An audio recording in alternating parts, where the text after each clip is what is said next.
Matul is-sena li għaddiet, l-Arċidjoċesi ta' Malta esperjenzat żieda fit-dħul tagħha fuq is-sena 2021. Riżultati finanzjarji li jinkludu fost l-oħrajn il-kurja tal-Arċisqof, 55 parroċċa, entitajiet tal-Knisja u numru ta' djar. Minkejja dan id-dħul il-Knisja xorta reġistrat żbilanċ ta' 8.8 miljun euro.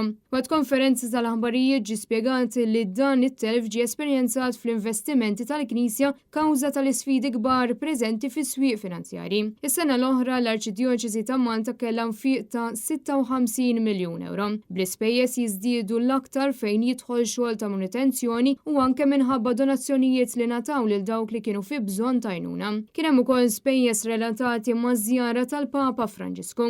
Spejjeż oħra kienu relatati mal-fatt li bdew isiru l-festi minn ġdid wara l-waqfa assoċjata mal-Covid fl-2021. Is-Segretarju Amministrattiv tal-Arċidjoċesi ta' Malta Michael Paċeros spjega ma' Net News kif il-Knisja għadha qed tipprova tirkupra mid-daqqiet ta' ħarta li ħadet tul dawn l-aħħar snin. Wara l-Covid mbagħad ġiet il-gwerra fl-Ukrajina u dik komplikat is-sitwazzjoni fis-sens li aħna kellna investimenti kif ikollu kulħadd u aħna l-investimenti tagħna huma kawti, però minħabba l-gwerra, minħabba l-għoli tal-ħajja, minħabba wkoll iż-żidiet fir-rati tal-imax, kellna nagħmlu telf fuq dawk l-investimenti. Jiġifieri jekk naraw l-operating deficit kien ta' 3.6 miljun euro. Ġifieri aħna l-operations tagħna biex ngħidlek kienu contained anke kienu aħjar milli aħna stess ibbudgetjajna. Imma sfortunatament minħabba dawn iċ-ċirkustanzi li għandna kif semmejt kellna deficit ogħla illi allura nisperaw li parti minn dan it-telf nikupraw din is-sena. Id-dħul ta' investiment tal-Arċidjoċesi ta' Malta partikolarment tal-APS Bank żdied b'5% fuq is-sena ta' qabel. Is-Segretarju Amministrattiv spjegana li l-Bank APS sejjer ferm tajjeb hekk kif issa l-partijiet ta' shareholder qed jinferex għand aktar investituri, b'mod speċjali fost il-Maltin u l-Awċin.